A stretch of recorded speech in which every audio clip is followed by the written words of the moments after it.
Bihar board के class 9th के छात्र छात्राओं का जो नवंबर वाला मासिक परीक्षा या आपका द्वितीय सावधिक परीक्षा का आयोजन हो रहा है।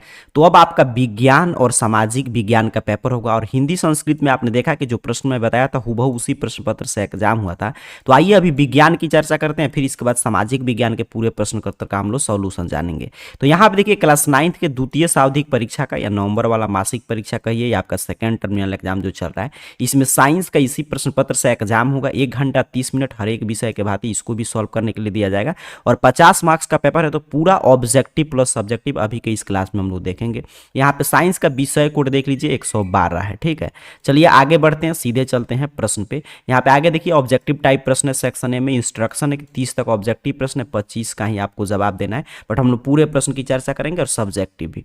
पहला पे आपको साइंस में द्वितीय सावधिक परीक्षा में 9th का पेपर में पहला प्रश्न आया है कि निम्नलिखित में किन दो राशियों का एसआई मात्रक केजी मीटर प्रति सेकंड होता है। तो यहाँ पे ध्यान से देखेंगे तो संवेग का भी मात्रक आप जानते हैं केजी मीटर प्रति सेकंड और आवेग का भी, तो मोमेंटम एंड इंपल्स अर्थात कि ऑप्शन सी सही उत्तर हो जाएगा। अगला प्रश्न आपसे पूछा है कि किसी m द्रव्यमान का मान लीजिए कोई वस्तु है और उसका वेग भी है, तो उसका मोमेंटम मतलब संवेग बताइए। तो संवेग बराबर क्या होता है, द्रव्यमान गुने वेग अर्थात कि m भी हो जाएगा। तो ऑप्शन सी इसका भी सही उत्तर है। तीसरा नंबर पर प्रश्न पूछा है कि बंदूक का प्रतिक्षेप किसके संरक्षण पे आधारित है।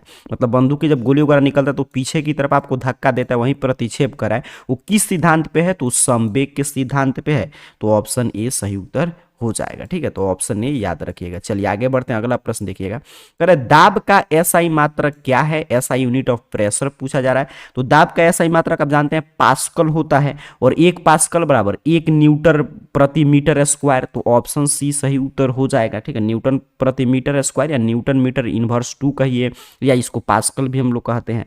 चलिए 5 पे प्रश्न आया कि पानी का घनत्व होता है। तो पानी का घनत्व जो होगा वो 1000 केजी प्रति मीटर क्यूब होता है। तो ऑप्शन ए पे है, तो यही याद करके जाएंगे। कह रहा है किस ताप पर पानी का घनत्व महत्तम होता है, ठीक है। मैक्सिमम किस पे होगा, तो ये भी आप जानते हैं, आसान सा प्रश्न है, 4 डिग्री सेल्सियस पे होता है। तो ऑप्शन ए सही उत्तर हो जाएगा। चलिए अगला प्रश्न है कि कार्य का एसआई मात्रक बताइए। तो कार्य का एसआई मात्रक जूल होता है। तो ऑप्शन ए याद रखेंगे। 8 पे प्रश्न आया कि 1 वाट बराबर, तो 1 वाट बराबर 1 जूल बटा 1 कूलम कहाँ पे है, तो ऑप्शन डी पे, तो सही उत्तर हो जाएगा। कह रहा है m तथा 2m द्रव्यमान के दो जो आपका पिंड है वो एक समान वेग से, मतलब वेग जो है सेम है। तो कह रहा है कि इनकी गतिज ऊर्जा का अनुपात the ratio of their kinetic energy is, तो जो mvs 1/2 mv स्क्वायर पर निकालते हैं तो उस पर आप निकालेंगे तो इन दोनों का गतिज ऊर्जा का अनुपात 1/2 आएगा। तो ऑप्शन ए सही उत्तर हो जाएगा। अगला प्रश्न है 10 पे कि चंद्रमा पर किसी वस्तु का भार पृथ्वी पर उसके भार का लगभग कितना गुना होता है, तो 1/6 गुना होता है। तो ऑप्शन डी सही उत्तर है। चलिए 11 पे प्रश्न है कि वह कोलाइडी अवस्था जिसमें वायु परिक्षेपण माध्यम हो, वायु क्या हो, परिक्षेपण माध्यम हो, डिस्पर्शन मीडियम हो, तो वही तो कहलाता है एरोसॉल, ठीक है। तो ऑप्शन बी सही उत्तर है। 12 पे प्रश्न आया है कि निम्नलिखित में से कौन रासायनिक परिवर्तन नहीं है, मतलब कौन जो है एक केमिकल चेंज नहीं है, मतलब कौन फिजिकल चेंज है, भौतिक परिवर्तन है। तो जल का जमना क्या है, भौतिक परिवर्तन है। 13 पे प्रश्न है कि निम्नलिखित में से कौन विलयन है। तो आप जानते हैं जो आपका यहाँ पे देखे ध्यान से, तो जल में अल्कोहल, बिल्कुल यहाँ पे लिखा भी है mixture of alcohol in water, तो यही विलयन हो जाएगा। ऑप्शन सी सही उत्तर है 13 का। चलिए 14 पे प्रश्न है कि उपधातु का गुण होता है। तो उपधातु का गुण जो होता है वो धातु और अधातु के मध्यवर्ती होता है। तो यहाँ पे देखिए लिखा है intermediate between metal and non metal. तो ऑप्शन सी सही उत्तर हो जाएगा। निम्नलिखित में कौन समांग मिश्रण है, होमोजीनियस कौन है, तो वायु है होमोजीनियस। तो ऑप्शन सी सही उत्तर है। 16 पे प्रश्न आया कि सोना को तांबा के साथ मिश्रित कर मिश्र धातु में परिवर्तन कर दिया जाता है कि वह बन जाए, तो क्या बन जाए, हार्ड हो जाए, कठोर हो जाए। और आप जानते हैं कि सोना जो है 24 कैरेट का होता है शुद्ध सोना, लेकिन जो गहना वगैरह बनाते हैं 18 कैरेट 22 कैरेट, क्यों उसमें बाकी तांबा में जाता था कि वो कठोर हो जाए, उसका जो भी गहना वगैरह बने, आभूषण बने, वो टूटे नहीं। तो ऑप्शन सी सही उत्तर हो जाएगा। 17 पे प्रश्न है कि आयरन का लैटिन नाम, तो फेरम, ऑप्शन ए सही उत्तर है इसका। 18 नंबर प्रश्न देख लेते हैं। कह रहे सीओ का मोलर द्रव्यमान क्या होगा, तो 12 + 14 28 हो जाएगा, तो यहाँ पे सॉरी 12 और अपना 16 तो 28 हो जाएगा, तो ऑप्शन सी सही उत्तर है। 19 पे प्रश्न है कि निम्नलिखित में किसकी पारमाणुकता जो है 3 होता है, कि इसका एटोमिसिटी 3 होता है। ए आपसे प्रश्न पूछा जा रहा है, तो CO2 का होता है, तो ऑप्शन ए सही उत्तर है। कह रहे 22 ग्राम कार्बन डाइऑक्साइड बराबर होता है, तो 22 ग्राम कार्बन डाइऑक्साइड बराबर 0.5 मूल होता है। ठीक है, तो 0.5 मूल मतलब 1/2 मूल का मतलब क्या होता है 0.5, तो ऑप्शन डी सही उत्तर हो जाएगा। 21 पे प्रश्न है कि समुद्री घोड़ा किस वर्ग का सदस्य है, तो समुद्री घोड़ा जो है मत्स्य वर्ग में आएगा, ऑप्शन बी सही उत्तर है। मेरुदंड रज्जु निम्नलिखित में से किस जंतु में नहीं पाया जाता है, तो मेरुदंड जो रज्जु है वो आपके हार्डमैनिया में नहीं पाया जाता है, तो ऑप्शन बी इसका सही उत्तर हो जाएगा। कह रहा है अगला प्रश्न कि निम्नलिखित में से किस जंतु में आहार नाल अनुपस्थित होता है, तो टीनिया में आप जानते हैं टीनिया में जो है आहार नाल अनुपस्थित होता है, तो ऑप्शन ए सही उत्तर याद रखिएगा।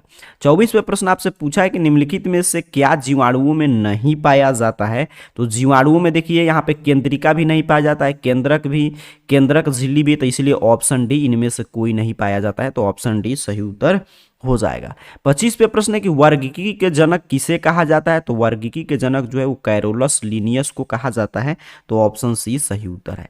पादप जगत का सबसे बड़ा समूह तो एंजियोस्पर्म है, तो ऑप्शन डी याद रखिएगा। कह रहा है 27 पे प्रश्न कि भारत में भोजन में यहाँ पे देखिए लौह खनिज की कमी से होने वाला रोग कौन सा है, तो जैसे ही भोजन में जो है आयरन मिनरल का कमी होगा तो एनीमिया हो जाता है, तो ऑप्शन सी सही उत्तर है। 28 पे प्रश्न पूछा है, यहाँ पे प्रश्न है कि पाश्चर टीका किस रोग के लिए लगाया जाता है, तो पाश्चर टीका जो है वो रेबीज के लिए लगाया जाता है। ठीक है, अब देखिए रेबीज नहीं है तो हाइड्रोफोबिया है, तो यही तो बात है रेबीज या हाइड्रोफोबिया, तो ऑप्शन सी सही उत्तर हो जाएगा। 29 पे प्रश्न है कि इंसुलिन नामक हार्मोन के स्राव के गड़बड़ी से होने वाला रोग कौन है, तो वही तो है मधुमेह डायबिटीज, तो ऑप्शन सी सही उत्तर है। 30 पे प्रश्न है कि निम्न में से किस रोगाणु पर प्रतिजैविक का औषधि का असर नहीं होता, तो प्रतिजैविक जो एंटीबायोटिक्स का असर किस पे नहीं होता है, वायरस पे नहीं होता है, तो ऑप्शन डी। तो मैं पूरा 30 में 30 का सही उत्तर ऑब्जेक्टिव का बताया। आइए सब्जेक्टिव भी हम लोग देख लेते हैं। तो सब्जेक्टिव देखिए सेक्शन ए में लघु उत्तर ये प्रश्न पूछा गया, 10 तक 5 का ही आपको उत्तर देना है। पहला पे प्रश्न कोई 5 आप बना सकते हैं, आगे मैं 5 प्रश्न का उत्तर आपको लिखाऊंगा। पहले प्रश्न देखिए, प्रश्न है कि न्यूटन के द्वितीय गति के नियम को लिखिए, या गुरुत्वाकर्षण नियतांक जी को सार्वत्रिक नियतांक क्यों कहते हैं, उत्प्लावकता से आप क्या समझते हैं, या कार्य शक्ति और ऊर्जा में अंतर स्पष्ट कर दीजिए। ठीक है, या 5 पे प्रश्न है तत्व और यौगिक में कोई 2 अंतर बता दीजिए, कोलाइडी विलयन क्या है, या सापेक्ष परमाणु द्रव्यमान की व्याख्या कीजिए, या संघ ऑर्थोपोडा के 3 प्रमुख लक्षण का उल्लेख कीजिए, या वर्गीकी से आप क्या समझते हैं, या WHO ने स्वास्थ्य की क्या परिभाषा दिया है। तो 10 में से कोई 5 प्रश्न का उत्तर देना है, आगे मैं बताऊंगा, पहले प्रश्न देखिएगा। फिर 11 से 15 तक दीर्घ उत्तरीय प्रश्न, 3 का उत्तर देना है, 5 अंक की है। 11 पे प्रश्न है आर्किमिडीज का सिद्धांत क्या है, इस सिद्धांत के सत्यापन के लिए एक प्रयोग कीजिए। न्यूटन के तृतीय गति के नियम को लिखकर और उसको सत्यापित कर दीजिए एक प्रयोग द्वारा, या प्रभाजी आसवन का वर्णन कर दीजिए, या डाल्टन के परमाणु सिद्धांत के किन्हीं 5 मान्यताओं को लिखिए, या संक्रमण रोग जो होता है उसके रोकथाम के उपाय का वर्णन कीजिए। तो पूरा प्रश्न पत्र है क्लास 9 के द्वितीय सावधिक परीक्षा का विज्ञान का। ठीक है, इसी प्रश्न पत्र से आपका एग्जाम होगा। अब चलिए मैं इसका सब्जेक्टिव का उत्तर आपको बता दे रहा हूं। सब्जेक्टिव प्रश्न का उत्तर देखने के लिए सिंपल सा आपको अपने मोबाइल फोन का कोई भी ब्राउजर ओपन कर लीजिए और गूगल सर्च बॉक्स में आ जाइए, और इस चैनल का नाम इस तरह AR कैरियर पॉइंट, जो स्पेलिंग आपके स्क्रीन पे लिखा हुआ आ रहा होगा, सेम स्पेलिंग जैसे मैंने आपके सामने टाइप करके सर्च किया, यही गूगल सर्च बॉक्स में आपको टाइप करके सर्च करना है। तो इस तरह जैसे ही आप टाइप करके सर्च करेंगे तो आपके सामने सर्च रिजल्ट आएगा, और यहाँ पे देखिए arcareerpoint.com वेबसाइट इस तरह शो होगा। ठीक है, यही स्पेलिंग टाइप करके सर्च कीजिएगा, सिंपल सा आपको इस वेबसाइट पे क्लिक कर देना है, जैसे मैंने आपके सामने क्लिक किया, यहाँ पे देख लीजिए कुछ इस तरह। जैसे ही आप क्लिक करेंगे आपके सामने ऑफिशियल वेबसाइट ओपन हो जाएगा।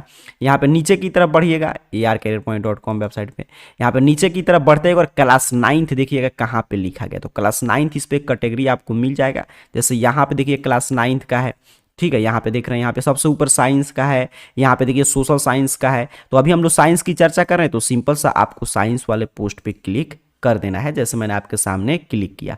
और सोशल साइंस का देखना होगा तो यहाँ पे मैं दिखा दे रहा हूँ, यहीं पे है सोशल साइंस का भी, इसी पे आप सिंपल सा क्लिक कर लीजिएगा तो सोशल साइंस का भी ओपन आपके सामने हो जाएगा। तो साइंस वाले पे मैंने क्लिक किया, आपके सामने देखिए विज्ञान विषय को लेकर एक एक जानकारी ये ओपन कर दिया, जैसे कि किस रूप में आपका प्रश्न पत्र वगैरह है, कब एग्जाम होगा, यहाँ पे देख लीजिए पूरा। यहाँ पे 30 में 30 का सही उत्तर है जो मैं आपको बता रहा था, इसमें से कोई 25 आपको यहाँ से देखकर बना लेना है। अच्छा, यहीं पे नीचे की तरफ बढ़िएगा तो यहाँ पे सब्जेक्टिव प्रश्न का उत्तर वगैरह का PDF वगैरह का लिंक है, या यहाँ पे सब्जेक्टिव प्रश्न का उत्तर यहाँ पे ऊपर लिखा हुआ भी मिलेगा, तो कहीं से भी आप देखकर लिख सकते हैं। तो पूरा मैंने साइंस का दिखाया कि किस रूप में प्रश्न पत्र आया है। बाकी आपको सब्जेक्टिव का उत्तर चाहिए तो AR कैरियर पॉइंट सर्च कीजिए, arcareerpoint.com वेबसाइट के यहाँ पे क्लास 9th कैटेगरी में आइएगा और यहाँ पे क्लिक करके साइंस का और यहाँ से सोशल साइंस का देख लीजिए। आप सभी को बहुत बहुत धन्यवाद।